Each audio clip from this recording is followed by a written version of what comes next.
caddying for him more than I liked caddying for Paul. I love caddying for Paul, don't get me wrong. How much would you pay to play disc golf? And like, to me, that kind of gives me an idea about like what these elite courses, this is where I'm going back to, it gives me an idea about what these elite courses could or should charge. If I was to go to Europe and play the Beast, I would happily pay $50 because that's the experience of it. Yarba, on the other hand, is one of the most beautiful looking courses in the world, and it would be a dream to play there. If I had one opportunity, only had to play one round there, I honestly would probably pay $100 there you just go. to say I've played Yarba disc golf course. $100. Anywhere else though, I've never looked at another course and said, yeah, I would totally pay that much. For me, if I can play a free course or I can choose to play a course that's $40, I will do the $40 course every now and then. Every so often.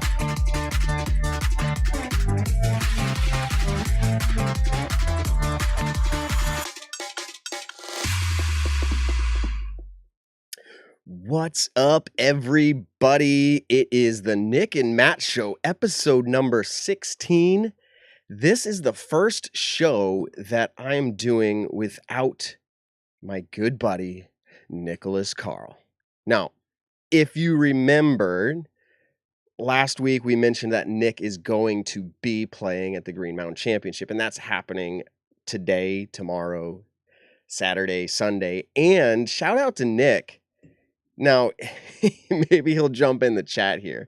So if he jumps in the chat, go ahead and, ask your questions away. He mentioned he might, although his phone, something that Nick always does, he comes to the show and his phone's like dying on batteries. So I ended up grabbing a really long charging cable here from my wall, and it's like 10 feet long, and he can sit here with the show. But he's going out to eat right now and up in Vermont. But he said he might jump in. And my plan is to jump in as well. So I'm going to go ahead and do that right now and say, hey, everyone. So for those of you listening to our podcast later, this is a live episode recording where we are going to take episode snippets from the previous, by the way, it's the 16th episode. We're going to take previous episode snippets, like 3-minute sections, 5-minute sections. I think our longest might be 12. But where we thought the content was so good that if you've listened to the episodes before, that you will enjoy them again. And if you are just joining us for the first time ever, it's going to give you a little bit of a taste of the previous 15 episodes that you missed out on, you want to go check out. So, Nick, if you're in the comments here, go ahead and, let us know, and we'll check in with you. So Nick shot a -2 today on Brewster Ridge. That, ladies and gentlemen, is good enough to be 10 or 11 points higher than his rating, so good for him. That was I believe, 1,001 rated round today. Now, he can talk about it next week if he wants to, but Nick just jumped in. What's up, Nick? So he can talk about it if he wants to, but he was kind of a little bummed about his last 5 holes of play. He was coming in, I believe, 4 under par. Then he had an unfortunate OB situation and kind of struggled to finish out. But -2, guess who else shot -2? Simon Lizotte, Paul Ulibarri, Chris Clemens. So I'm going to, I could just keep going down the list. He's doing well for himself, and it could have been easily better. And I know everyone can always say that. Such a disc golfer mentality. But good for him. And so tomorrow, Fox run for him. But what I want to do is prep you guys for the show tonight. Nick says he has 1% battery, so he'll stay on as long as he can.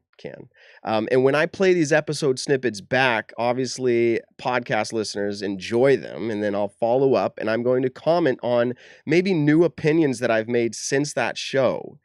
So I'll tell you when we go back to the snippets, and then I'll come back live recording again. And what I'll do is I'll jump in the chat while the snippets are playing. So we totally appreciate everyone here for jumping in. This is different than we've ever done. Again, Nick is not here in person, but he's in the chat room right now. So if you're listening post, feel free to jump on live someday and join us in the chats as we record. You can do that. Facebook, the Nick and Matt Show.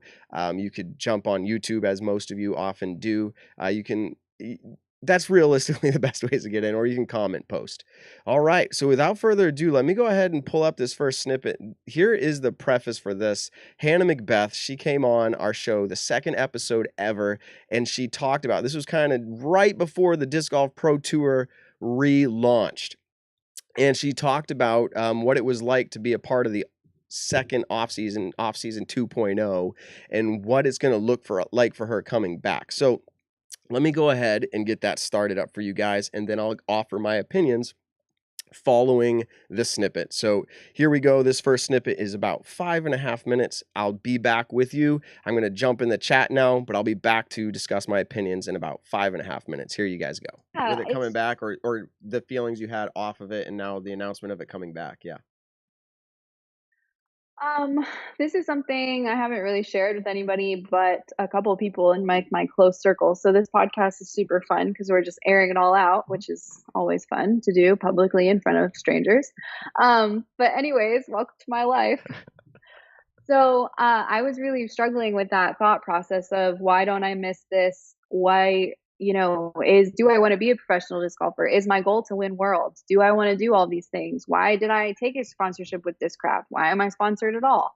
What do I want to do? And so I've really been figuring that out and trying to navigate my own mental toughness and allow myself grace to grow as an athlete, because I really have been like thrown into the fire. I turned pro really early in my career because I felt like after I won my first A tier, I was kind of like bullied by someone, and they made me feel really insecure about winning, and they made me feel like I was a bagger even though I'd never played, and there wasn't, I don't know, it was really hard. And so I was like pressured from the outside, and I didn't handle that well. And so when I played really well in Europe, I took cash and turned pro. And I just ever since have been trying to figure out, okay, am I going to dedicate my life to this? If I do that, what does that look like? And I think what happened was I decided, yeah, I'm going to dedicate my life to professional disc golf, and I'm going to do everything that I can. And I'm going to get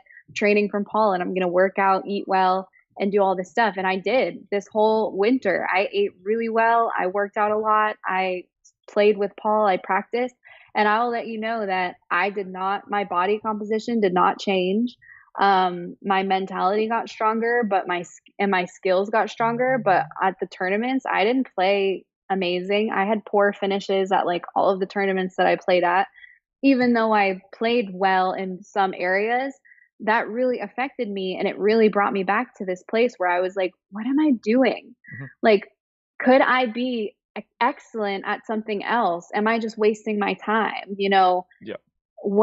I'm not contributing anything to my family. If anything, I am costing us money because the tournaments are not cheap. And even though I can have sponsorships and I can, find people who want to sponsor my events or whatever, like workout deals with brands and stuff, I was really, really having this crisis. And then at the same time, I was like, I don't know what I'm going to do. I don't know what I'm going to do. And then bam, COVID-19, and everyone had to go home, and everyone went home, and they were all like, man, I was like just getting warmed up. I can't believe this happened. And I just was like, I don't think I want to do this anymore. Mm-hmm. I think I want to take a step back and let myself get better at disc golf before I sign up for all these tournaments, because you can't get better when you have a tournament every single weekend and you never have a chance to practice outside of a course. Yeah, you don't have a chance to kind of hone in the skills that you might have messed up on during that tournament. You really don't, because by the time Sunday ends, you guys, if you're driving the RV, you're pretty much on the way to the tournament that night. And you're driving either through the night, you're getting there Monday, maybe Tuesday, then you have 2 or 3 days to practice. And that's pretty much just learning the course. And once you've learned the course, now it's like, well, I didn't really get enough time to work on my circle one putting, or, my hyzers feel off, kind of something like that.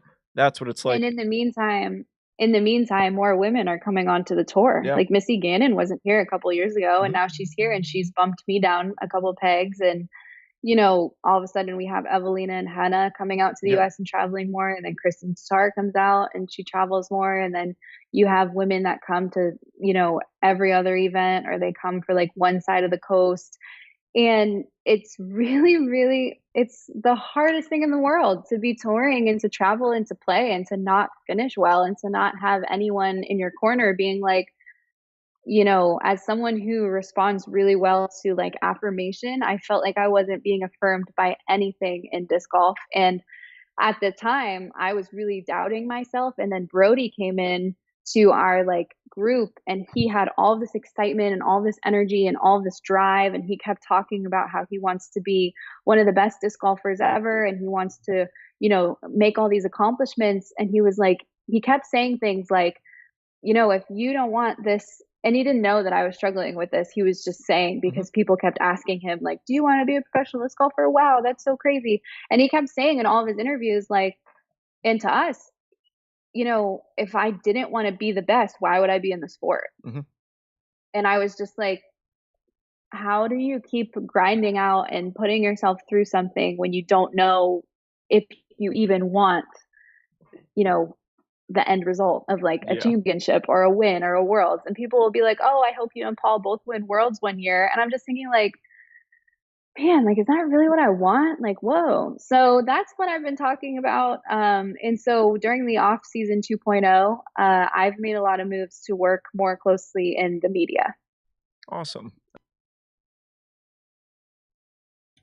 All right. So we just heard from Hannah, and I'm over here in the chat room. I'm getting distracted. Rocky McGuire is dropping super chats, and I'm having a great time. And those of you who are listening and catching up on the snippet there, Hannah said a few things.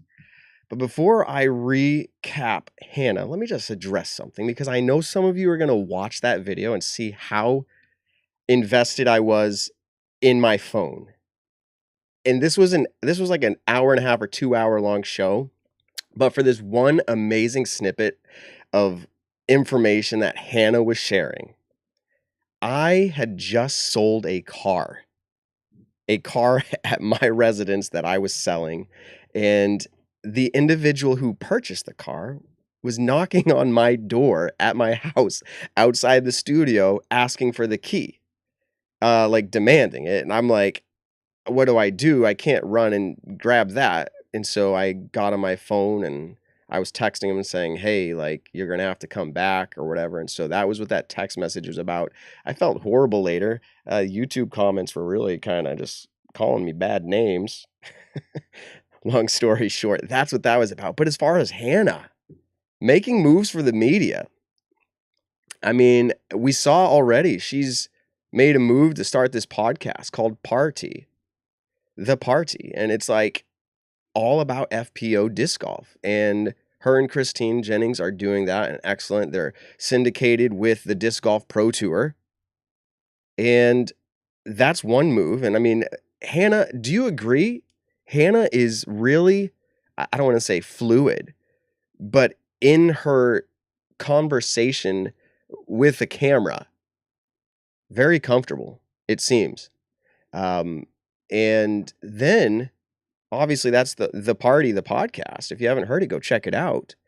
But then today, literally the day of this recording, we look at the Green Mountain Championships and we see her pop up, not Terry Miller. She's on the ground, roving reporter, if you will, on the ground in the field reporting. That's awesome. I honestly believe if that's what she wants to do, I have full support from us, the Nick and Matt Show. Obviously, Nick, really good friends with Hannah. But she's comfortable there. I appreciate hearing what she has to say. I think she offers insight from a different perspective than we're used to. And she's the wife of Paul McBeth. I mean, did that come off a little weird to you? For Hannah to have to do that for her own husband following around. I watched today live, and she had to ask her husband, how did it go? What did you think about this? And now the intricacies of a marriage, she obviously has that connection to probably already kind of know what Paul's thinking. So to ask it out loud or to put him on the spot for a question she might not ask post-round normally off camera, good for her. Good job for her. So that's my take on that snippet. It's got to be totally unique being married. And go listen to that whole episode. I think it's episode number 2. It's got to be totally unique. And she talks about this in episode 2. To be married to the world's best disc golfer. To have enjoyed the sport yourself. got married, and then you now are trying to figure out your identity in the disc golf world. So excellent job for her. Totally support her. She's going to be back on our show again soon. Stay tuned for that. This next snippet we're pulling up is Simon Lizotte discussing high-speed drivers. I forget what episode this was. I want to say it was 10. And by the way, we have a verbal agreement with Simon that he comes on every 10 episodes if he's available. So he was on episode 1, episode 10, and we're coming up. This is episode 16. Stay tuned. We're going to try to line him up for episode 20. But Simon Lizotte talks high-speed drivers. This is probably our longest snippet, so I think it's worth it. We only pick the parts that we think are totally worth it. 12 minutes here. It's going to seem like a little while. It's good content. But take it in, soak it in. This is some good stuff here. All right, here comes Simon. Yeah, the hot take is this. Yeah. I was going to say, like, my opinion is, now, when I say hot take, really talk to me off camera and I'll be a nice guy about it. But hot take for the show, if you're an amateur, you shouldn't be throwing like more than speed, like 10 even. That's me. I consider for the amateur high speed to be like more than speed 10. And I feel like until you are a pro, you probably shouldn't, again, that's a hot take. You shouldn't be trying to throw anything faster than that. Figure out the lower speed. So that's the topic. Simon, you are someone who is known for power far throws. Are you throwing high speed drivers when you do those distance shots? Yes. Okay. Like what's the speed range that you would say to get your furthest distance? I know speed and numbers, it's all kind of subjective, but like in general, is it like 14 or what? I've thrown the 14 speeds a couple times. I mean, Discmania doesn't have any 13 or 14 speeds in their lineup, so I'm stuck with 12 speeds. No, it's kind of a gimmick, but I mean, the whole thing is with the distance drivers. I mean, of course, pros, for the faster your arm speed is, the more of a difference you'll actually notice between a high-speed driver and a fairway driver. But really, if you're like 100% honest with yourself and comparing your shots on an open field and throwing a perfect shot with your fairway driver followed by a perfect shot with your speed 12 driver, the difference is not remarkable. Just like between a putter and a mid-range, the difference is not remarkable. I mean, saying that you know how to throw a putter far. Like, I can throw my putter 450 and I can throw my mid-range maybe 470, maybe. Like, it's really not that big of a difference. And the problem is with disc golf that there's obviously no official coaches or teachers, and most people just learn by doing, just teach themselves or learn from someone who isn't really that good at it themselves and doesn't really know how to do it. And people really try to learn how to disc golf before they learn how to throw a shot. So they try to put everything together before they even have the fundamentals on how to throw a frisbee. And one thing that is great to learn is throwing a frisbee, like a lid. We call it lids here. Because if you know how to throw a lid, throwing a disc is very easy, because a lid takes a lot of spin, a lot of touch, and the faster your disc is, the less touch it needs, really. And that's why beginners that start off with high-speed drivers just completely ruin their form and their touch. And most people that start like that will never be good at throwing putters or mids far, because they just have no touch, because high-speed drivers don't fly like frisbees at all. Yeah, they just require you to throw it on a massive Anheuser because you know it's going to flex out on you. So throw it on an Annie, and that's how you get your 150, 200 feet of distance when you first start playing. Yeah, I think, wow, what's the thing? It's like, if you're just starting off, then it will literally not even make a difference if you throw a glidey fairway driver over a speed 14 Colossus. That's the only high-speed disc that I know. But it's really, really helpful. I always used to say that play putter rounds only. Play catch with a fastback, with a frisbee, or with a putter, and just getting the reps in and figuring out how to control the angles on slow discs. And then you'll be forever thankful when you're throwing those high-speed drivers, because you'll actually notice a difference. For sure. And people know I'm with Kids Disc Golf, and this is the Nick and Matt show. But one of the things that I always promoted for juniors, one is let them throw whatever they want because they want to have fun. That's fine. But if you're wanting them to get better, I put a Sonic in Hunter's hand when he was like 4 years old, a light, like a 120 Sonic, like DX 120. And I feel like that taught him how the flight of a disc works. Like he had to do that right to get it to fly. Mm-hmm. And so that just kind of, I appreciate what you said there. And it's like, all right, we're doing something right. We're teaching him how a disc flies. So. And he's good now. True. He understands the flight of a disc. He understands it. You're right. Now he wants to still throw faster and faster, and I'm still working him up there. But now we can give him a Sidewinder, 150 or whatever, and now he understands I can actually hyzer flip the disc. Like he understands a hyzer flip. So yeah, that's cool. Yeah, my dad, when I was younger, my pre-disc golf times even, we would play catch, and we would go like maybe 100 feet apart. And put a tree right between us. And he would have me throw so many turnovers around the tree at him until I got it perfect every time. Turnover around the tree, then hyzers around the tree, and later a couple straight shots away from the tree.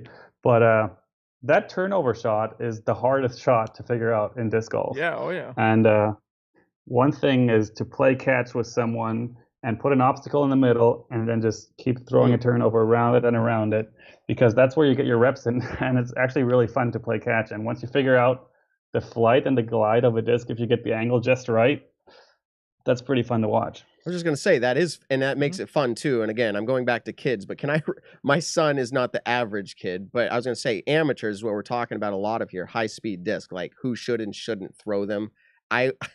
We're going to quote you actually for our thumbnail title. It'll say like our high speed disc gimmicked 14s and 15s. But Nick, what speed discs are you throwing? Do you have high speed discs? Do you have any of those 14s? No, I don't think Discraft comes out with anything more than a 13. I think the Nuke is 13 speed, and that I actually don't even have one of those in the bag right now. I just throw Zeus's and Forces as, Zeusance is my distance. If I really want to push some big distance, that's what I throw. And if I want, secured stability, I throw Force. Those are both 12 speed. They both have really comfortable rims on them. I think one of the reasons why the Nuke goes in and out of my bag right now, the Nukes bomb. Like they really do. They are massive distance discs, but the rim is so big that it's fluky. I don't know. As a newer player, I've been doing 13 years now. I don't know. Let's go back to when did the Nuke come out? Either way, exactly. I was like, that came out a while ago, and I was like, oh, Nuke. It says it's a high speed disc. It's going to go really far. Is that how it works, Simon? I mean, if you just look at like the old school Innova discs, like back when the Gazelle was like the #1 speed driver, it says like ultra super power long range driver, just hyping it up as much as possible. And I think Brody like nailed it when he said in the video we shot with Jomez, when he said the more you know about flight numbers, the less good of a disc golfer you probably are. And I think that's pretty right. Yes, I have always said I think flight numbers are the dumbest thing that you can just slap on a disc, only in the sense of like, Paul came out with the Zeus. So I bought a Zeus knowing that it was going to be to start a stable distance driver, that if I beat it in, it would start turning over. And that the only flight number that I paid attention to ever on a disc was the speed of it.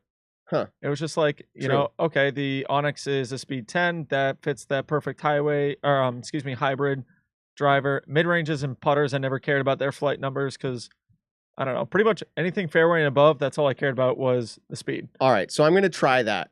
I'm on it. Honestly, I've been playing a long time, but I'm still trying to get better, and I feel like I've been starting to figure out the pull and the release and the whole 9 yards with that. I feel like this year, after 13 years, I'm going to take out I throw a lot of Discraft, Innova. I'm going to take out something that's like I said, like speed 10. I was throwing Destroyer. What speed's a Destroyer? 12. Okay, so yeah. Oh, I know the numbers. I'm not a good disc golfer. No, you said the speed is something. I'm just kidding. I kind of feel like, does the speed get changed, Simon, when it's like a different stability plastic? So like G-Star is very like, I guess Nick flimsy. Would say it's understable or flippy out of the box. I mean, does that change the speed or like how? Like I know we're not talking numbers, but what's your opinion? Like, yeah. I don't think the plastic really changes speed. The plastic just changes grip. Yeah. That's kind of like a personal preference thing, and it also can change from run to run, like how overstable or understable a disc will be. The one thing that a lot of people don't understand, and people wonder, like, wait, why is the 2019 Destroyer so different from the 2018 Destroyer? It's because it's humanly not possible to make the exact same blend of plastic 2 times in a row. Like, you would think that's not a big deal, but I've heard so many times from the Latitude guys, from Innova, that it's just not possible. And just the slightest change will, with the heat and the press, will just tiny little changes here and there. What was I going to say? The flight numbers can be helpful, is one thing that I've noticed. Obviously, for people that are new to the game and are trying to understand, like in golf, the irons and woods and putters, like where are we at and how far will these discs go if thrown properly. But also, when you talk about disc designing, and for example, you're trying to think of a new mold, you can go by the numbers, like what speed are we looking for, and it's just, I think, easy kind of to categorize on finding something new, because of the thousands of discs out there, I don't know how many copies of the exact numbers different companies and the discs have, but yeah, I lost my train of thought, but no, just talking about the different runs, you know, how it's humanly impossible to come out with the same run, so your stability. Yeah, so would you recommend to me, I guess is where I was going with this, you're the pro, you throw really far. I appreciate Nick can throw half the distance you can, so I would rather ask that. Yeah. Would you, because you said, and you're not wrong, and I think it's just such a mental thing. Again, I see it with my kid. Like, I need to throw a higher speed disc, Dad. Like, I need to. Like, if I'm a better player, that's what I need to do. Does that equate at all? Or should I just be like, dude, my Eagle or my T-Bird throws 30 feet shorter than my Destroyer? Would your recommendation be, dude, just throw that Eagle or that T-Bird? My recommendation, it's hard to say in general. It really is a personal case-by-case thing. It depends what you as a player want. If you want to elevate your game, if you want to be a pro, or if you just want to play for fun and get the most out of your shots, if you notice a noticeable difference between a 12-speed and a 10-speed, then I think you should totally use the 10-speed. Because the number one thing in disc golf is having fun. And if throwing high-speed drivers is more fun for you than throwing a 10-speed driver or 9-speed or just mid-ranges and putters, then I think everyone should basically do whatever they want. But if they want to get better, and if they want to work on form, and if they want to understand the flight of discs and learn how to control the angles properly and add more distance to their later high-speed drivers, then I'd recommend disking down, figure out putters and mids, maybe disc up to fairway drivers if needed. And then after a couple of weeks or maybe even a couple months, I think you will notice a big difference in your distance game. Okay, so this is now live recording. We've got people in the chats going, how are you responding to the chats while the episode's playing out? So if you're confused watching live, just think how confused I am. So that was Simon talking high-speed drivers. Now, how many of you have, since that episode, if you've heard it, and if you haven't, think about this, gone out and played with a slower speed disc, or just throw your slower speed disc and throw your high-speed driver and see the distance in footage? It seems to me like when I do this, I'll recognize maybe like 30 feet difference, maybe sometimes a little more. I haven't done it very recently to see the difference in the distance, but the times I had done it a few years ago, it was only about, like I said, 30 feet, 40 feet. Now, sometimes you need that extra distance for sure, but if you're in a controlled situation, you need to know that I don't need to lose my accuracy because I'm throwing a driver. Like, disc down for sure. If you play often with me, you'll find out that I throw my Comets a lot. Now, I have a very specific Comet blend that I throw. It's the limited editions. This was back, I don't know how many years ago now, 10 years ago, maybe. The limited edition ESP Comets. That's my favorite. That's really all I throw. I don't throw the Z's. I don't throw anything else. That's it. And people just know that's what I throw. I can put that just about 300 feet through the woods on almost any line. Not quite Michael Johansson style, But and by the way, I do have a autographed Michael Johansson limited edition ESP Comet. Literally one of the first, Michael Joe. Very cool. That's collected away. And I have some like the early 2000 Worlds when the Comet was released.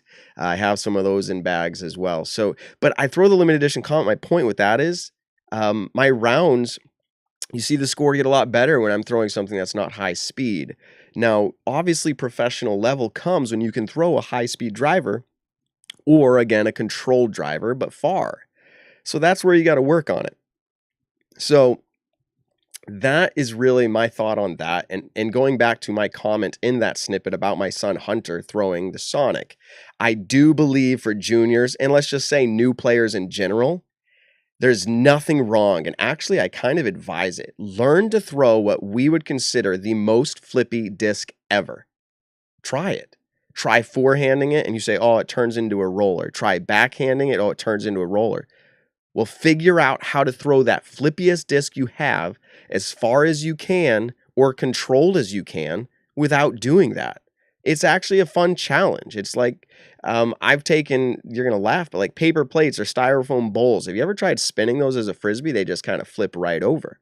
But I'm kind of determined to figure it out. And I figure if you don't do too much force on it and you spin it just right, you're going to get the most distance you can out of that paper plate or that bowl before it flips over. And so that's the control that you figure out how the disc flies. And so again, take a flippy disc and try to forehand it without turning it into a roller. It's touch.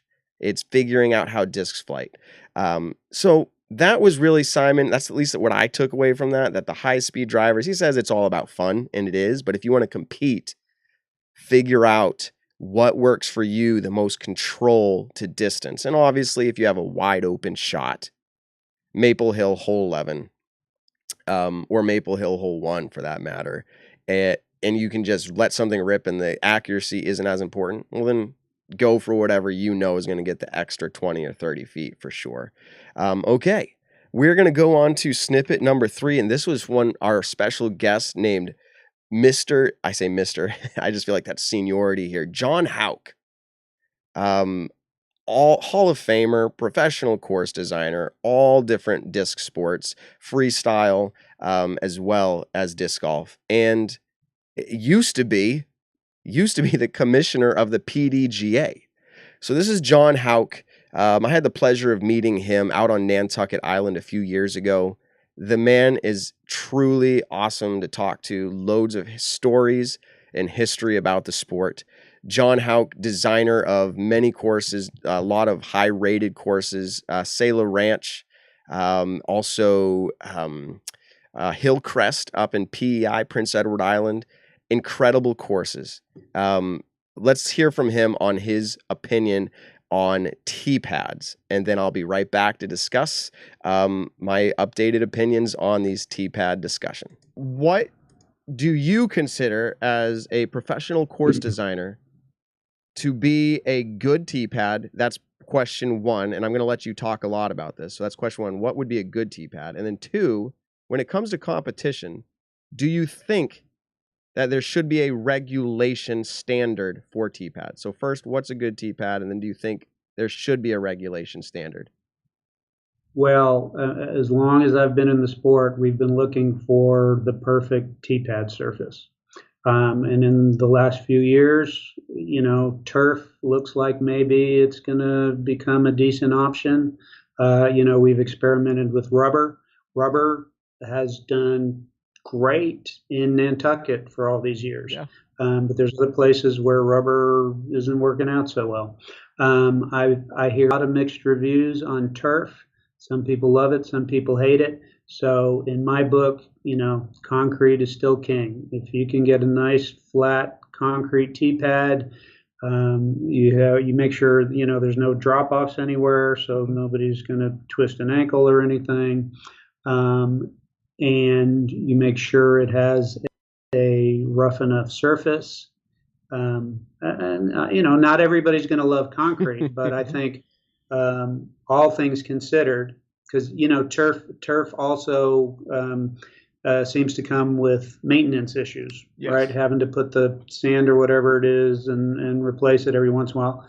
Not to say that concrete is perfect when it comes to maintenance issue, but I hope someday we'll find something where we clearly the best way to go. But until that day, there are good options out there. But I'm still a concrete guy. Which, by the way, there's a longer story behind this. But the first time we discussed that with the representatives of the state of Massachusetts about the Nantucket course. At a dinner where we had, maybe half an hour of small talk, and then our good friend Todd Rainwater said something like, "So y'all are good with concrete, right?" And I swear to God, some of them actually pushed back away from the table. So we don't like to discuss the C word. That's so funny, actually. Wow. Right. So, and you guys know, pavers can be a good option, right? Yeah. I do love them in Maple Hill. Pavers at Maple Hill. Right. So there, if you do them right, I don't see why pavers can't be a good option too. If the go ahead. You asked me to make this a long answer. The follow-up is on the standard. Should there be a standard set for PDGA? I mean, a PDGA standard for T-pad. Yeah, I think so. I mean, and I think there are some already. If you look at the PDGA guidelines on what you have to have before they'll even consider an A tier, an NT, or a major, there's some of that in there. I personally prefer a tee that is wider in the back for people who come in at an angle. I saw Nico doing some of that recently. A lot of shots where he was starting off the tee box. Not that there was any problems. This was at the preserve, I think, because there was good grass, good level grass all the way around. But some people like to come in at an angle, so I like to widen it out. As long as the front of the tee is wide enough, make it a little wider in the back. And on a championship course, we on the long tees always have a minimum of 12. Some places like Harmony Bends are 15. I think Agape, which is the course that should open in Pennsylvania later this year, I think they're going to be 15. And, some people, 30 feet wouldn't be long enough. But, players appreciate. Who comes to mind? Comes to mind? James Conrad. James Conrad. Wow. That snippet was awesome. John Houck talking his opinion on a standard for T-pads. Now, have you thought about this before? Does it matter for your local disc golf park to have a standard? No. But what about competition? I mean, what if you were to play basketball and all the basketball hoop heights were different? The courts were smaller, or soccer, the goals were smaller, or whatever you may be used to in a sport changed at every competition. Now, it could be argued that that's part of the sport and the fun. And I guess in some ways, I could buy into that. But it seems to me that if there's a standard, well, actually, that's a whole nother discussion. There is a standard for baskets. And John alluded to the idea that there is wording in the PDGA competition manual to say that T-pads need to be to a certain standard. But I'm going to tell you that standard's pretty vague. I believe it's just more or less that it can't be natural. But the size and all that, it would be nice to say competition needs to have at least a minimum of, and to define that out. Now, what the material is, they could say that, concrete's available, pavers and turf, maybe fly pads, but that's where it's hard, right? I mean, they start saying that all these T-pads are acceptable, and really, are they all acceptable? What's the worst T-pad you ever played on? For me, it's probably a piece of wet plywood or something, or just, again, uneven terrain as a natural T-pad. Now, can I have fun at all of those? Yes. This is not to discuss should courses be removed or all that. This is purely speaking competition at the elite level. And as far as baskets go, I know it's getting off a little topic here, but if you go listen to the John Houck episode, we talk about baskets, and it often gets brought up in all conversations about baskets. Should baskets be made smaller, harder to hit putts on? My take on this is not well refined, but I honestly don't think the basket size is our answer. I kind of think, and I've said this before, the game of bowling, a good score is whatever, 200 and something, all right? And then you go over and play what I grew up playing as bowling, which is called candlepin bowling. And when you play candlepin bowling, your score is way lower. A good score in candlepin bowling is like anything over 100. Okay. Now, if you compare those, you feel like one is way harder than the other, but the reality is the game is different. It appears the same, but it's different. So, where I'm going with this is that changing the basket size may change the par on a course or the way it plays harder, but does that make it better? Or can we just say that disc golf, this is what you do. You want to shoot 10, 13, 16 under par, 18 under par. That's like what you want to do. That's the difference between our sport of disc golf and golf. I'm okay with par being farther under. To say make putting harder, I think if you really want to do that, why not change the stat on what is considered putting? Let's say, for instance, a putt now, circle 1 is now 60 feet and circle 2 is now 90 feet. Then all of a sudden you're going to see putting it harder. Standstills from outside of 60 being circle 1 is going to make putting harder. I think that would be a better way to do it. Just change up your stats if that's really what matters to you. Don't change the basket size, because the ripple effect across courses everywhere and competitions everywhere is way too large to change up the basket size. And you could say, well, just change out the baskets for the tournament. But then how are you practicing on these baskets? I think that's just a much more difficult situation to do than the option that I just listed out. Let me know what you think in the comments. Let me know what you think on that. And let's go ahead and move on to Eagle McMahon. We had him on a few episodes ago. His internet connection was horrible, which is okay. We're glad to have him on, and we had a good time talking and learning about his game and more about him as a person. That's one thing we like to do in our interviews, help our perspective be shift about an individual by learning something about them and their person. So let's talk about, or let Eagle talk about here. He talks about what it takes now to become a professional. And then I ask him a follow-up question on his recent win at Idlewild, what his family means to him. And so this is the discussion there. Yeah, and one thing I'll add to that, it's cool that there's starting to be a formula for it too. I know when I started out, it was kind of like a shot in the dark. You were just watching random clinic videos. There wasn't a lot of information about touring. But now you can kind of see what a lot of people do in their off time, what you need to be doing to push yourself. So I think the way disc golf is growing and the way it's being perceived to the greater audience is a lot more positive than it may have used to been. True. Agreed. Oh, 100%. True.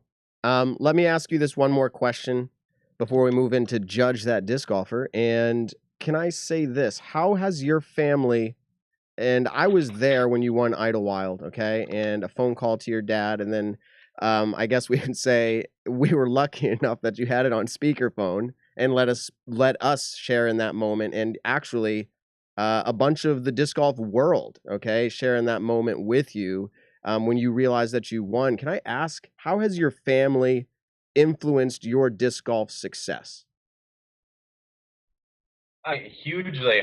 I don't have the biggest immediate family. My mom died when I was 9 years old. Believe it or not, like almost a few weeks after I got into disc golf. I don't even think she knew I even played disc golf, which is crazy. So my dad has been one of the biggest influences in my career, and I can accredit almost all my success to him, taking me out to play, paying for my tournaments, and all in all, teaching me the proper etiquette, a lot of mindset out on the course. So he's really a part of the team. My grandparents as well. They always were very supportive of it. My grandma always took me out to the field, watched me throw, gathered discs, took me to the local play against sports. use my monthly allowance on discs. So really, they're my support system, and I couldn't do without them. So whenever I win, I feel like they feel like they win too. So it's really special to have them behind me. That's awesome. Wow. I'm just going to take this moment to say, I, for one, as a fan of the sport, did not know that about your mother. And when the words came out of your mouth that you're not even sure that she knew you played disc golf, I don't know why, but that struck me as an emotional situation. And I know there's people who are listening and following right now who are saying they didn't know. And I don't know if that will inspire others, but people will often say they play for somebody or situations. Have you ever done that for your mom, or do you try to keep that separate? It's really interesting to think about. I'm sure I have played for her in some ways.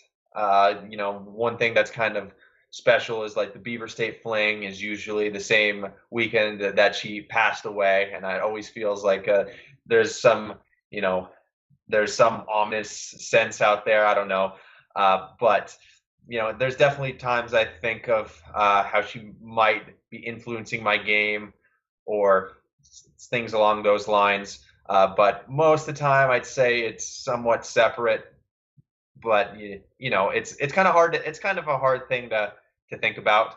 Of course, I miss her, but I feel like I've done a good job because disc golf came at a time where it was almost like a coping mechanism, and it almost took on that like motherly role. As crazy as that sounds, So there's a lot to go over there, and I'm not sure we have time, and I don't know if I have the words at the moment. Yeah. But there's something special with my mom and disc golf that's linked.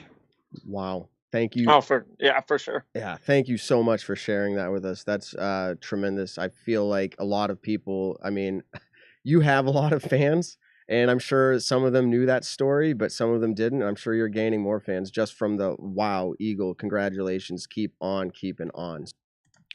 Wow. So here I am back live again in studio, and I would like to say, when Eagle, first of all, I'm just going to give you a behind the scenes here. I had zero knowledge, at least I unless it was subliminal. I had zero knowledge of the situation with Eagle's mom dying when he was 9 years old. When I heard that, immediately I became emotional internally.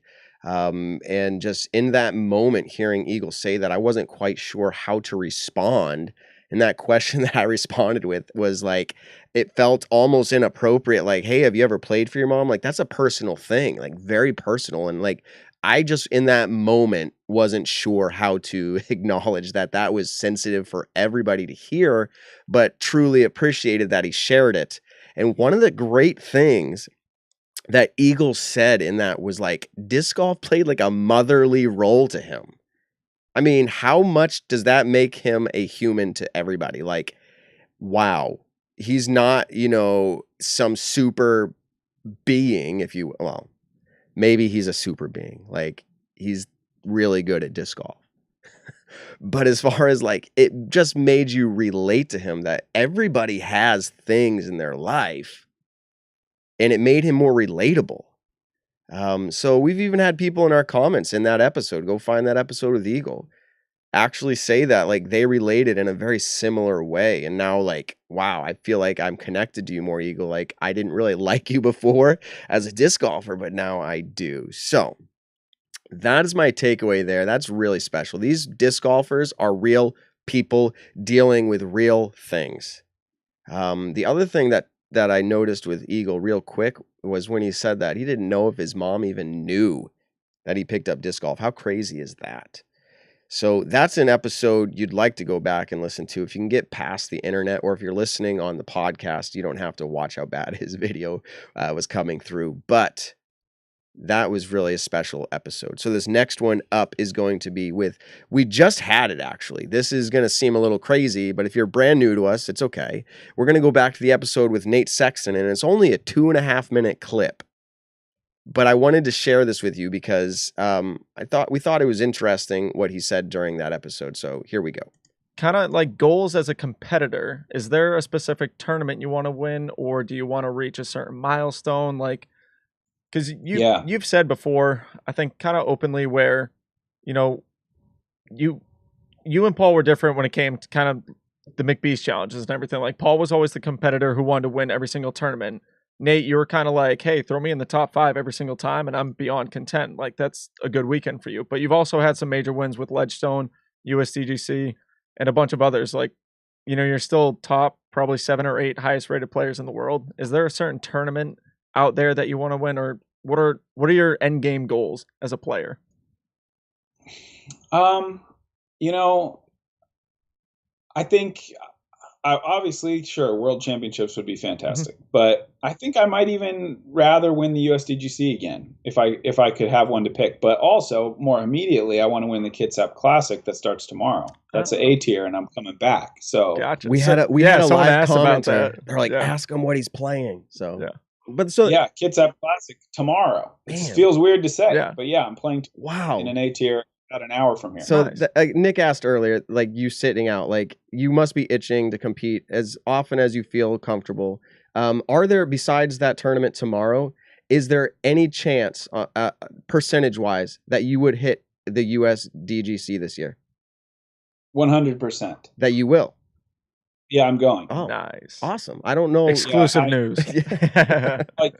Sure. Yeah, I haven't bought my tickets yet, but I feel like I'm trying to be safe, but obviously going to Kansas and doing DDO was calculated risk, and I'm taking another calculated risk in that I will be going to the USDGC, and I'll just be solo in my hotel room and solo in my rental car, and just trying to wear my mask when I can, and I'll be seeing friends, but outside and trying to keep social distancing as a major part of what I'm doing. Exactly. Is there any coverage for the tournament that you're playing this weekend? Any local news or camera crews? There's a guy, I think it's called John Brown TV. Okay. I haven't met him yet, but actually I'm going to do commentary. He just contracted me to do the commentary with my buddy Chandler Fry. So I love Chandler. We'll see. He's enchanted. It's a ball golf course. Nice. Ball golf course layout, two rounds of 27 and 1 round of 18. Gotcha. Over the next 3 days. I was going to say Friday, Saturday, Sunday. Yeah, Nice. And then the very next weekend, I have another A tier, 30 minutes from here for the Washington State Championship. So you're just getting prepped. It feels like it's been forever since I played, but now I got back-to-back A tiers. I'm hoping I still remember how to do it. Yeah, no kidding. Okay, so here I am live. I was actually just doing a quick check here. Interesting. So Nate actually said last weekend he was playing in the Kitsap Classic, a local A tier to him. I think it was a couple hours away. And that is what he just talked about. And I was like, hey, I'm going to go look this up. And so I just went and looked it up. If you are interested, I don't want to give a spoiler here, but that was last week. So guess what place he got? You might think first. He took second place. And his current rating is 1,038. He shot above his rating 2 rounds. 1 round he shot 1,020. The other 2 is 1,043 and 1,057. So not bad shooting, but the player who won, I don't think I've ever heard this name before, it's Dallin Blanchard, and shot 4 strokes better than Nate and is rated 1,039. So 1 point better than Nate and beat him out. It only makes sense according to ratings if they're that accurate. But wow. Okay. It just shows it. You're not going to win every single event. If you're a touring professional, even in your local area. Obviously one person can win at each event. But the thing that stood out to me the most about that snippet specifically is one, that he said he's playing the USDGC. That is, again, behind the scenes, if you will. We didn't have a clue. And that literally came across to us as an exclusive. And in the moment, that wasn't even a question in our show notes. I just felt like in that moment, I just wanted to say, like, what are the chances you play? I was going to say any event. And literally, as I was speaking, USDGC came out of my mouth. And he's like, yeah, 100%. And I was so taken back. That's why I said, wait, that you are doing it? Because I was expecting like, no, like he's going to say no. The chances are no. The other thing that stood out in that snippet, let me know what you think, comment, whatever, in your car driving or however you listen to us. Think about this. Would you rather win a world championship or the United States title? And if you choose the United States title, why do you choose the United States title? This is what Nate Sexton did. Now, that's another one that I wish in the moment I would have followed up. I really wish I would have. I have to believe that his answer would be a lot related to the prestigiousness of it, where they often, touring players say that is the most prestigious event. And to have an American United States title, a United States champion, I don't care what sport it is, to be the champion for that title, that's pretty cool, right? World champion is like the whole world, but maybe I guess I can see it to Nate and to others. It could be, this is my home country. I'm representing the United States of America as a champion in that way. That's epic. I think a world title, maybe at the Olympics, maybe if disc golf ever gets there, that's a whole nother topic. Do we want it there? Is it going to thrive there? How to get it there? But those two things stood out. If you didn't listen to that episode with Nate last week, go check out the whole thing. We did multiple cool segments, but he also gave us some insight that before he putts, sometimes on big putts, he thinks of his daughter and says, "For Coraline." And so interesting segment there. Nate is truly an awesome guy. All right, the next snippet that we have from an episode 2 ago, Disc Golf Strong's owner, CEO, trainer, however you want to think of him, Seth Munsey, came on the show, and he is a personal trainer, an athletic trainer. He graduated with degrees I'll never have in human body science and athletic science or sports science. And the guy is truly awesome and knowledgeable and wants to help disc golf's perspective change. This came up during the episode, and I kind of throw it at Nick. You'll see here in just a minute. I throw it at Nick and I say, Nick, why do you have to look at your game right now in such a harsh way? Like, have fun with it. This is just the current state of your game. You're not 1,050 rated yet. And so this is his perspective on how to be in the moment and understand that disc golf is a process. So this one's about 8.5 minutes long, but this is good content. File this away. This is something you want to take with you for your disc golf game for sure. Here it comes. In disc golf, and it seems to be the case, if you're not first place at an event, you kind of failed, is how it's observed. I've failed. Now, people who are working hard with, whether it's your program or they're just physically working hard with another guy or another program or themselves, how do you convince them that, like, listen, you're not failing. It's not that what you're doing is failing. This is still important, no matter how you place. It's a process, right? It's a process. It's not a switch that gets turned on and now you're just going to start winning every event. So how do you communicate this to people? Is it that 5 minutes a day? Is that what we're talking about? It's just keep doing it. You're going to get better. Don't worry about the placement at an event. It's a process. Yeah. You got to focus on the process. Absolutely. We are so outcome driven because that's how we tend to place ourselves against other competitors and inside the sport. We think about the outcome, but that's not what we want to focus on. We want to focus on what are the things that I'm doing to get better and let everything else take care of itself. There's a great book called Mind Gym, An Athlete's Guide to Inner Excellence. And in there, he talks about this professional baseball player that went to Japan for a little while and played there. And when this baseball player came back to the United States, he said in the Japan, they have a saying that in the United States, they play baseball. In Japan, we work baseball, right? So it's showing up let's say you're a pro every day. Okay. Let's just even make it, Monday through Friday. What am I doing today to get better? What are the small little things that I'm focusing on, right?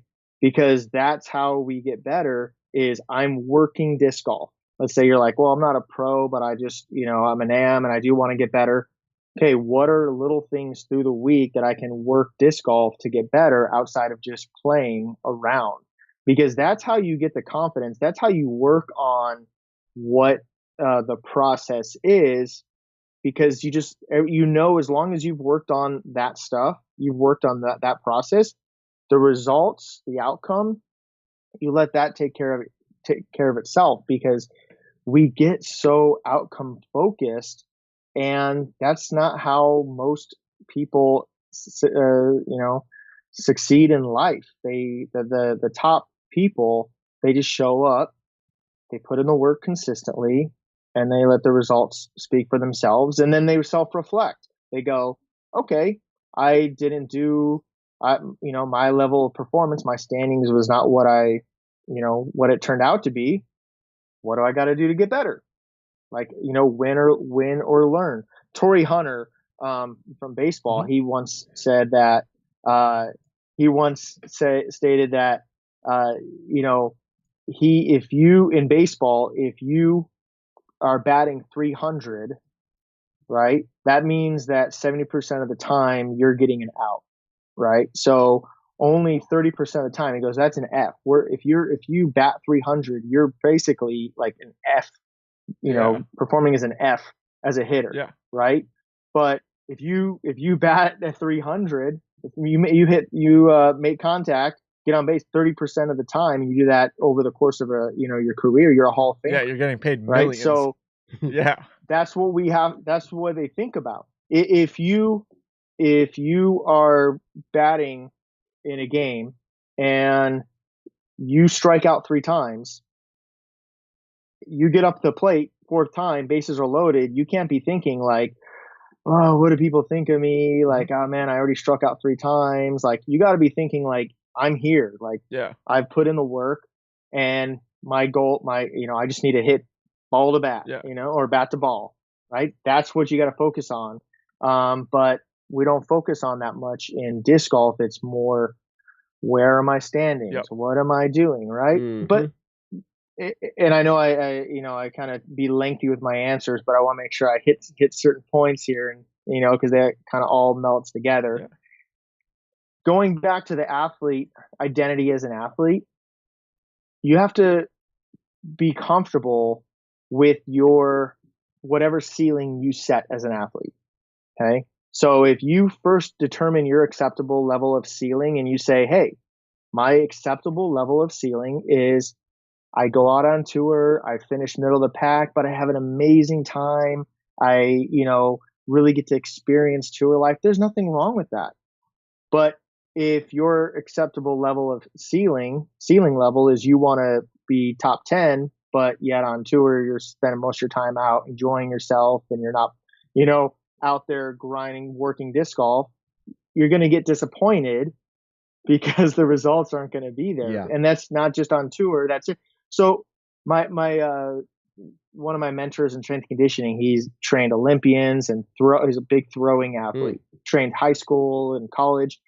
He told me one time, he said he tells his college throwers and his high school throwers, like, when they get upset after a performance, they go, hey, you're not good enough to be disappointed. All right. I love that. So he's like, you're not good enough. If you're an Olympian and you're going for the gold and you don't get it, and you've put in years and years of work, be disappointed. But if you're a high school athlete, you're a college athlete, and you got full-time school, and you got this and you got that, and you're chasing, girls or guys, and this, and you're not winning. Wow. Don't be disappointed. Say, hey, this is where I'm at. Like, wow. And it helps with getting rid of that outcome focus, because you go, hey, this is where not to put Nick on the spot, but is this resonating with Nick at all? So he's obviously aspiring, like he's aspiring, but I play with him, and I'm just going to call you out. He gets really frustrated with his gameplay, and that's because I think he has this expectation. But your coaching right now would be to say, this is where you are, kind of accept that, and what's your next step to get better? And I'll kind of hit on both of what, I'll hit on what both Seth said and what you said, Matt, is, I get frustrated with myself because I know how I have played, And what frustrates me is more is like, hey, last year at this tournament, I averaged 1010, and this year I averaged 980. Like, how did I get worse in a year? And so I guess kind of, what Seth was saying, and I'm not making an excuse out of this at all, because I'm really not, but like, I'm not out, at a dorm right now or anything. I live at home, but I work full time. And as the weather gets nicer for disc golf, I actually play less disc golf because I work in a part of construction to where the second that, the sun comes up, I've already been working for 3 hours usually. When the sun starts going down, I'm usually sometimes just getting home from work, depending on how long the blasting site is going on for. So it's, I don't get to play as much as I'd like to. And then, it's 8:30 at night at this point. I try to go to the gym. I do a quick hour workout, and it's like, but now, to now it's Seth's point, 9:30 to Seth's point, and I don't know if this helps Nick at all, but to Seth's point, that's where you are right now. You're recognizing those things. You're recognizing I have work, I have other obligations, all these things. Like, how can you be mad or frustrated at yourself for playing that way when that is your obligations? Now, that's not to say if you're quitting my job. I was going to say, if you have steps to be like, hey, I really want to get out there, 1,000 plus rated, whatever. I think there would have to be some shifts and changes. And that's what I'm hearing Seth say, at least. Like, take where you are. And if you want to get better, what are those steps? So I'm back live in studio again. That was a snippet from our episode with Seth Munsey. Go check that out. What an incredible show that was. In fact, he may not be the highest profile guest we've ever had, but leaving that episode with Seth felt the most inspiring to my being as a human as well as a disc golfer. And Seth, if you happen to be listening to this portion of the show, thank you so much. One of the takeaways from that snippet was, you're not good enough to be disappointed. And that really resonated with me. It's like, you throw a shot and you get upset, and it's like, well, maybe that's just the revelation of your game right now. Don't be disappointed with that unless you've put in, as Seth said, you're in the Olympics working as hard as you can every day, every moment. But in a situation where that's not available to you, your disc golf game is a revelation to where you're at right now. If you don't like it, work, set up your steps, figure it out, change something, have a plan. And for Nick, I called him out. Nick's not here in person with me. He actually, I'm sure, kind of appreciated it. We have a great relationship. I introduced Nick to disc golf 8 years ago. I literally, first time ever, said, Nick, you got to check this out. And I introduced him and watched him get better and better and better till he's beating me on the regular. And now, honestly, if he's playing his best game, I don't stand a chance right now. And that's me accepting where I'm at. I'm a competitor. And do I like that? No.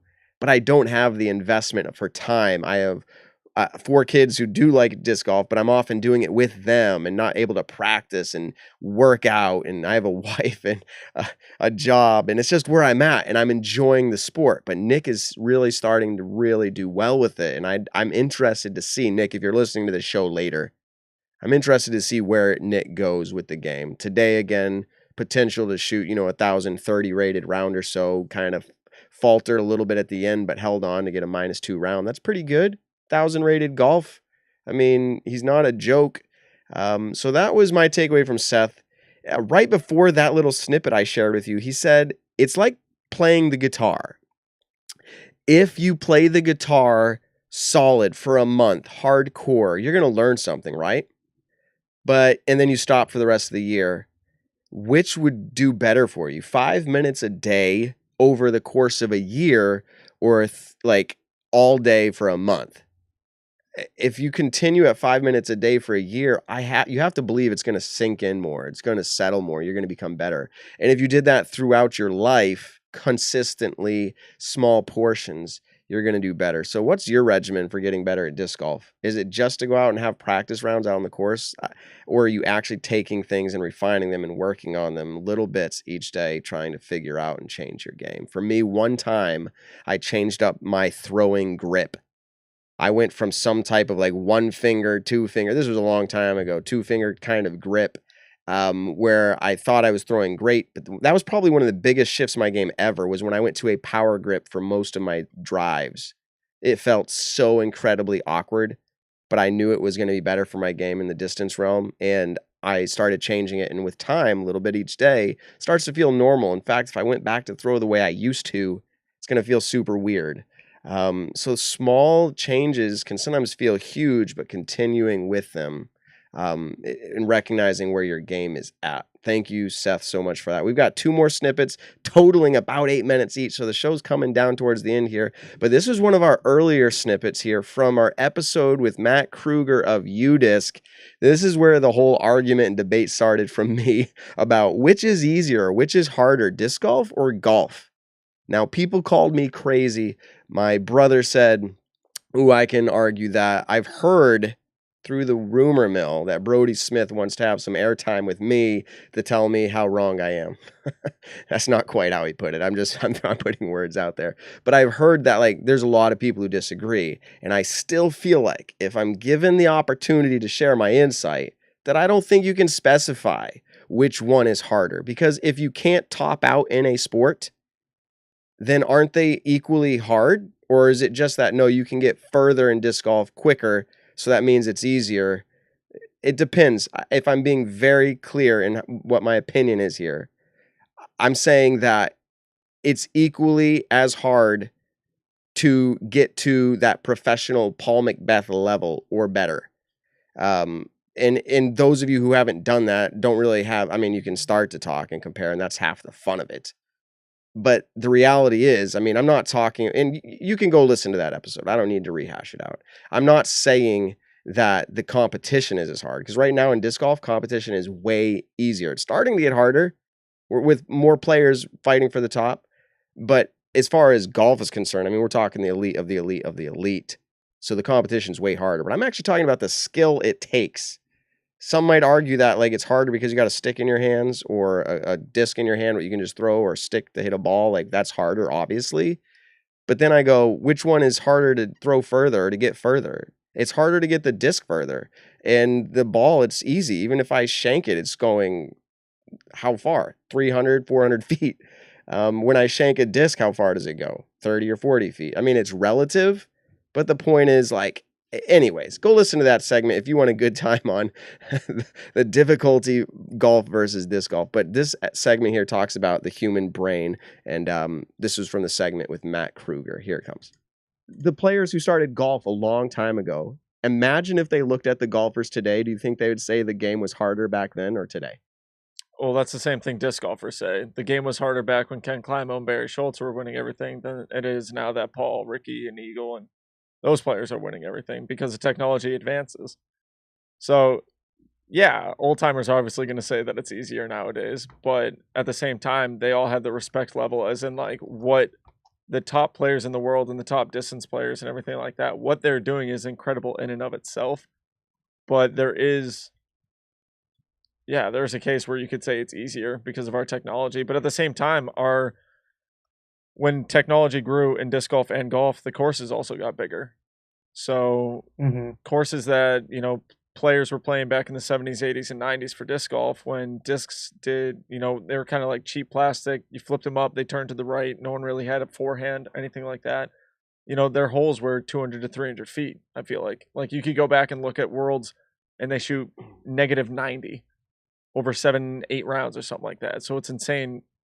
I don't know. Then you look at courses now like Northwoods Golds, where if you're a couple under par, like, you did an incredible thing. And I love that. I think that's the best way to compare disc golf to golf is like, we have courses where Fountain Hills, you go and shoot 17 down, and that puts you on lead card. But that just means, and we can go on forever, I'll argue this point, but that just means that par is easier. That doesn't mean it's easier to throw the disc and do what you did. That just means par was easier. So if we're saying, is the competition easier? I'll give you that. Disc golf competition is way easier because there's not as many people at a high level. That will change eventually. If you say, is it easier to shoot under par in disc golf? I will give you that 100%. It's way easier. I do it. Yeah. And but I don't know that I can actually say that the actual physics.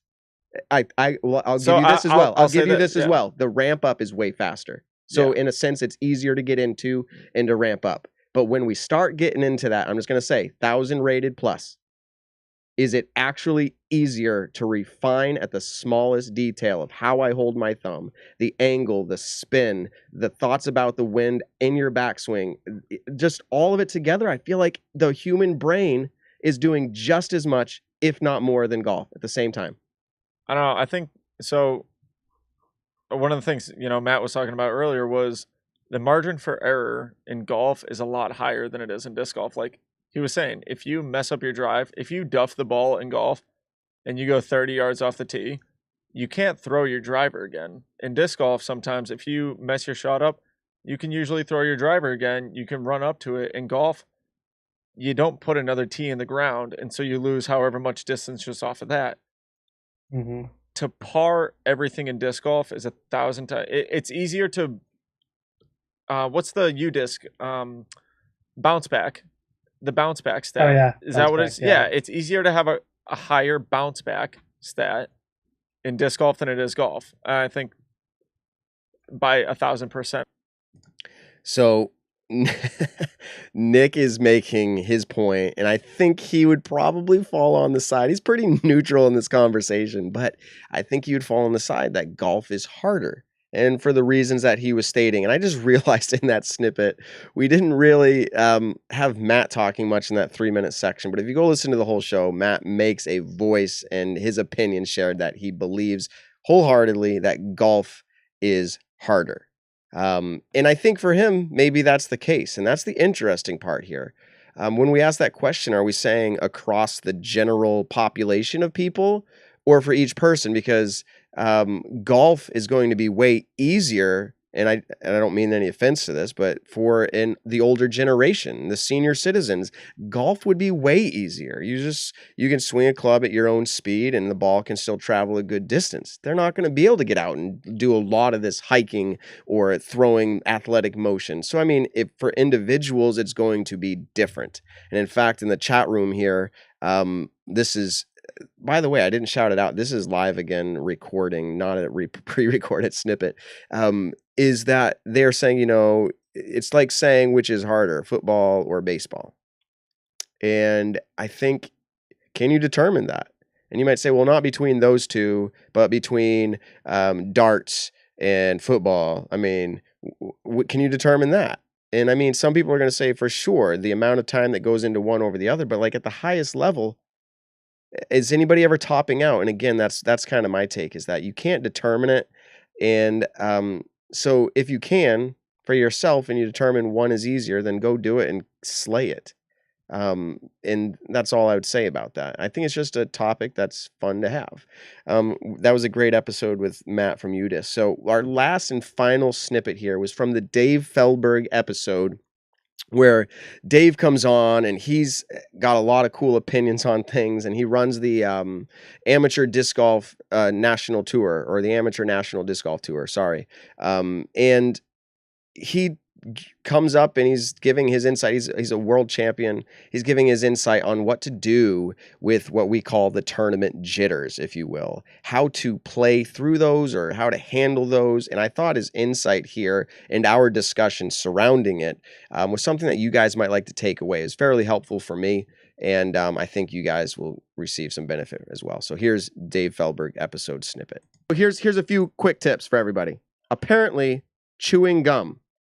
Now, don't leave it on the tee pad, or on the park benches. But chewing gum, apparently, there's a study out there that showed that it relieves stress in you. And they evaluated these people before, during, and after chewing gum, and they experienced that it was a stress reliever.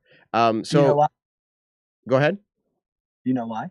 Well, I'm assuming it's because when you're eating, this is okay. I have inside scoop for my reasoning. When you're eating, your body does not feel like it's threatened or in danger, which is where your anxiety comes from, the idea of like fight or flight, right? And so your nerves are saying, hey, something bad is about to happen here and I need to run away. And so if you're eating, your body automatically assumes, or if you're chewing, that chewing motion, hey, you're fine. That's what I found. What do you got? That's a good point, but I'd have to say it's because when you get nervous, what happens to your mouth? You're talking about like dry or? You chewy. The more nervous, your jaw starts to shake. You start to get that. So if you're chewing it and the tension is then released, then it releases that nervous feeling. That would be my guess. I'm not saying I know, but that would be my guess. I feel like we're about to see a lot more people hopefully start chewing gum. We got to come up with like, they have the big league chew. We should come up with like the pro tour chew. We should have Jeff Spring. Not to interrupt you, but number one thing the pros used to say on tour, don't eat before you play. Play hungry, because the fight or flight that he just mentioned. Interesting. And so, yeah, that's a whole nother topic. But so take deep breaths. Nick said that. Taking deep breaths, I think, is really important because, again, and I'll just put it out there for the world to know, I do have a therapist that I talk to regularly. It's awesome. And one of the things that she talked to me about was when you take these deep breaths, it goes right back to what I said about chewing gum. If you take deep breaths, your body, and I'm talking deep, like breathe in, hold it for like 5 seconds, 3 seconds, and then breathe out real slow. And do that for a couple times. Again, your body, your physiological effect of that fight or flight, that's what anxiety is in you, the nerves, that you're feeling all these jitters, it takes it away because it goes, you can't actually be threatened because you're so calm and breathing slow. And so it starts to tell your brain, no, you're wrong. And so that's where Nick said, and this is with Sarah Hokum's point to him, if you can do these slow, deep breaths before, your body is going to be able to come to a different place. How about this one? Have you ever used this, Dave? Visualize success. Visualize, literally take a moment to visualize yourself succeeding and doing it exactly the right way. Is that work for you? You're going to think I'm cocky or whatever, but this is where I'm saying people misread it. You can't really speak your mind when you're at the top without people thinking you're egotistical instead of confident. But let me tell you, that The Secret, that Oprah stuff that she put out, I kind of tapped into that when I was reading the golf books back then. And that visualization of you winning is as real as it ever gets. And I'll tell you, I used to be on the airplane, I won't say with who, but I would be flying out to a tournament. And then because of that book, I wrote my speech, my winning speech, right? And I'd say it out loud to the people I'm with, and they'd be like, shut up, whatever. And all week leading up to it and all week during practice, I'm like, I'm here to win. You know I'm going to win. I'm here to win. I'm going to win the tournament. I'm supposed to win. So a lot of people are like, he's so cocky, right? But that's what it told me to mentally believe. And once it was my destiny. I believed I was supposed to win. And somehow half the time players would just miss a 20-footer on the last hole and I'd win. You know, it's just the weirdest things. I was supposed to win. Yeah. And once I believed that, I started to win. And then I would show them on the airplane afterwards, look, remember when I wrote this speech on the way here? You know, and they'd be like, that's stupid. It doesn't make sense. And I'm like, no, it does. You control your own destiny. It's your reality and you control it. There was a local disc golfer to me here. And I'm just elaborating on what you said because I think it's so important that I remember playing leagues, I don't know, 6-7 years ago. And I was like, how are you not missing your putts? You're literally not missing any putts. And it was I was happy for him, but it was driving me crazy because I was competing against him. And he literally told me, and I felt like he was cocky, just like you said. He goes, literally, I know I'm not going to miss the putt. Like, I know it. I'm going to hit the putt. It's not even a question. And I felt like it was the cockiest thing ever, but he just kept doing it and kept doing it. And I think there's something to this. Well, hey, one thing I want to say, you talked about all in the beginning, things that upset people. There's an example. If you believe in that visual thing, the person, when he does miss a putt, he's not going to say, if he's a good visualizer and knows how to be a winner, he's not going to say, oh, I missed it. God, I was off. He's going to say, man, it slipped out of my hand. My footing was off. My putter didn't feel right. Yeah. The squirrel behind me jumped. So people will think he's complaining, but he's telling himself, no, you didn't make any mistakes. Mm-hmm. You can still make it. So when he goes to the next hole, he doesn't adjust. He just does what he was doing on the first 7 holes, not the 8th hole, and makes it again. You're right. So the guy who says it's his fault, he's done the rest of the round. He can't find his putt anymore, right? But the guy who acts like that's considered cocky, but he's actually doing what is needed to get the best out of his own performance. Gotcha. That does. Okay. So that's perfect. And your perspective was amazing there because I'm not going to lie. It bothers me to no end when somebody makes an excuse for a poor throw. Like, oh, if this or that, or I didn't slip here, or that kid didn't say something over there. Or, like, it bothers me because I'm like, no, dude, you just didn't throw it right. Mm-hmm. But to your point, that's I guess there's a competition mindset there too, to be like, hey, I need to remind myself that I can do this the right way and that wasn't my fault. That's an interesting perspective.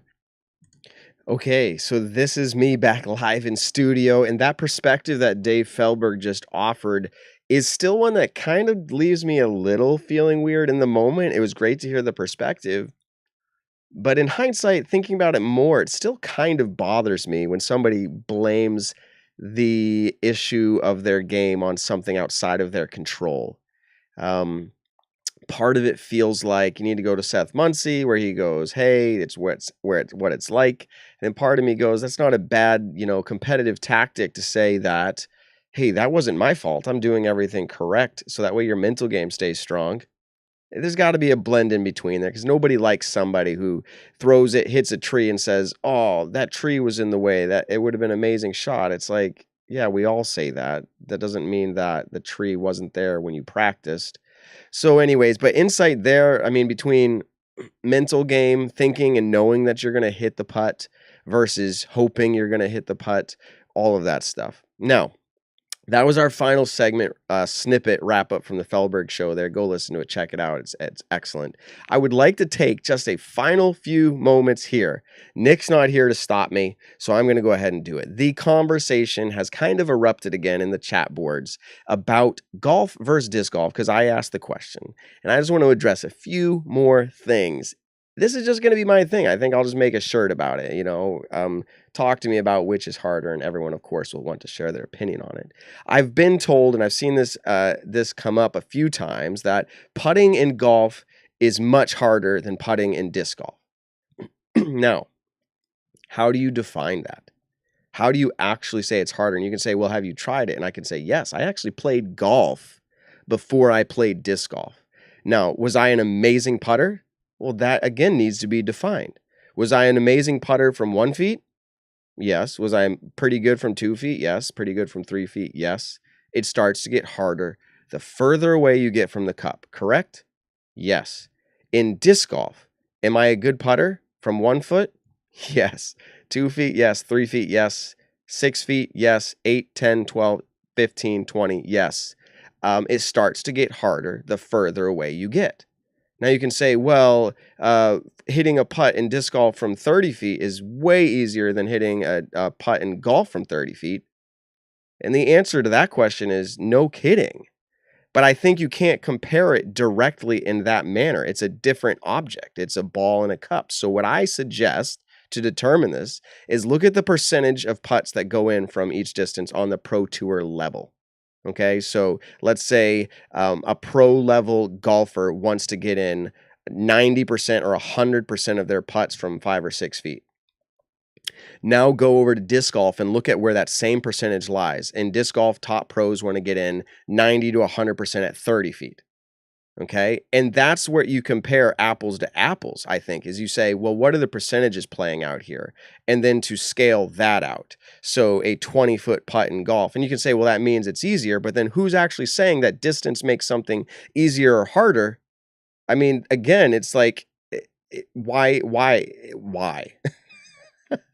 And I'm sitting here arguing with myself and the chat board. I love it. It's one of those things, guys. I'm stuck up here saying that, oh man, I could talk about this forever and it can't be determined. And I know you're sitting over there going, he's crazy.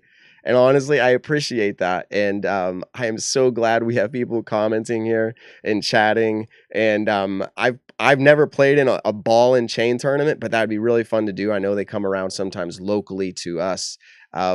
Anyways, share your comments, guys. This episode was truly fun. It's totally not as fun as when Nick's here. So we asked you to come back and to listen and check in again, but we wanted to give you content. Next week's show, the MVP Open, is coming to town, Leicester, Massachusetts, where I am from. The media situation's obviously pretty different this year, and on the course and spectators and all that kind of stuff's way different. I actually no spectators allowed at MVP, but the pros are coming to town, and Nick has some pros staying at his house.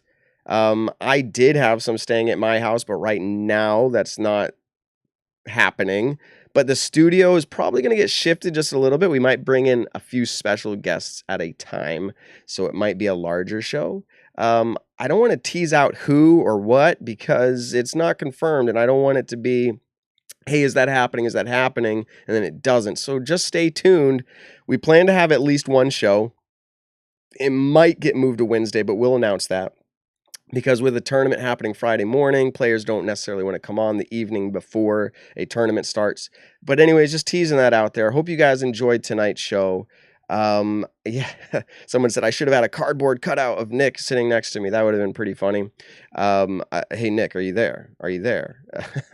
But anyways, enjoy this weekend. I don't know about you, but I get a long weekend coming up, and that always helps me refresh and at least tricks my brain into thinking I have less or more time when the reality is it usually gets filled up. So disc golf, have fun.